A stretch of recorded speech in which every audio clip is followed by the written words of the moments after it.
Yeah, kiwi eggs are massive compared to the size of the birds. I mean, just look at that egg in this kiwi skeleton.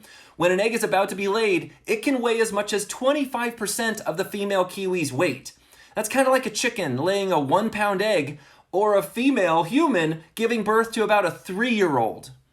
So before we talk about the potential benefits of producing an egg that large, like why would that be an adaptation? Let's talk about the potential costs, because I think the costs are pretty easy to evaluate, right? That is a huge energetic investment, an egg that large on the part of the female. It's also an additional energetic investment just to be carrying an egg that large. In addition to that, a female with carrying an egg could very well be more susceptible to predation, right? So there are all sorts of costs that I think are pretty easy to identify when you're trying to produce an egg that big. One thing I should say is I didn't find a single account of anybody reporting female kiwi dying in the process of laying eggs. So I don't think maternal mortality is a selective pressure we see much in kiwi. So that's not one of the costs of this egg, but there's certainly energetic costs, and I bet maybe predation costs.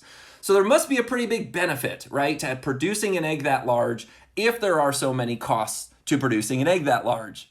And it turns out the primary benefits of producing such a large egg for such a small bird is that when kiwi chicks hatch, they are not only highly precocial, meaning they can immediately run along behind their parents almost as fast as their parents, which, by the way, can outrun most humans on Earth. But in addition to that, get this, kiwi chicks are born with enough yolk in their bellies to survive for 2.5 weeks without eating if they have to.